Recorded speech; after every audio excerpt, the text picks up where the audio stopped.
I dream of blood. It drips from my hands and splatters on my face. The coppery tang of it is in my throat and nostrils. I am sitting in my bed, my feet tucked beneath me, clutching a man to my chest. His blood soaks the fine linen sheets. He pulls away to lie back on the cushions and stare up at me with grey eyes. His gaze holds mine, filled with pain and bitterness, but also, strangely, gratitude. I shudder as his blood runs across my belly. It is hot and drains from him far too fast.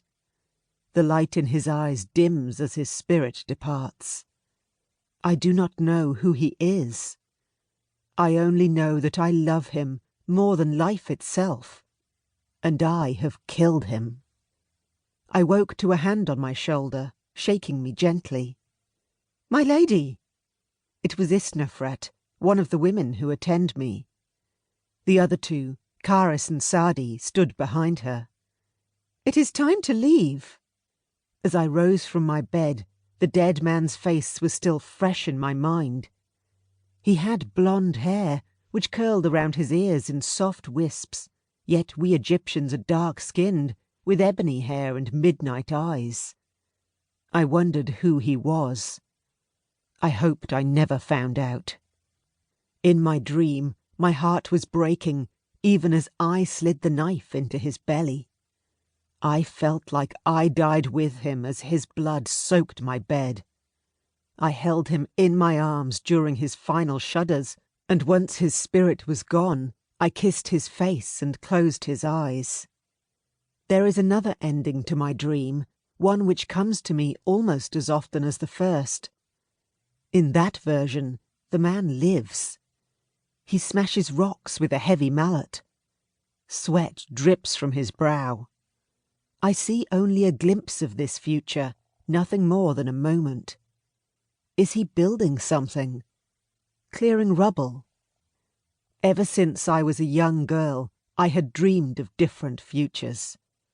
I never knew what decision I made would result in which outcome, and it was often not until later that I even realized the significance of what I had done. My thoughts were interrupted as Charis straightened my dress, tugging the skirt so that it fell more perfectly around my ankles. Sadi touched up my makeup, adding kohl around my eyes and rouge to my cheeks. Isnofret adjusted the placement of my wig. Once all three of my ladies were satisfied with my appearance, I left my chambers, surrounded by my personal guards.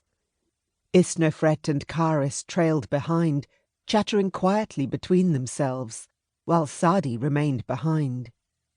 As I walked, the images of blood and death began to fade, replaced instead with thoughts of another dream that was heavy on my mind at present, for like the one in which I killed the blond-haired man, I had dreamed it several times. In one future, our city, Akhetaten, stood strong and proud. Its whitewashed buildings gleamed in the sun. Its people were fed, well occupied and content. The royal tombs in the cliffs that surrounded our desert city were filled with the bodies of my family, and our dynasty ruled Egypt for millions of years. In the other future, the city had disintegrated. Not a single wall stood taller than knee-high to show what the city had been before. Strangers, foreigners, walked amongst the rubble and destruction. The royal tombs were empty, their contents looted, the bodies gone.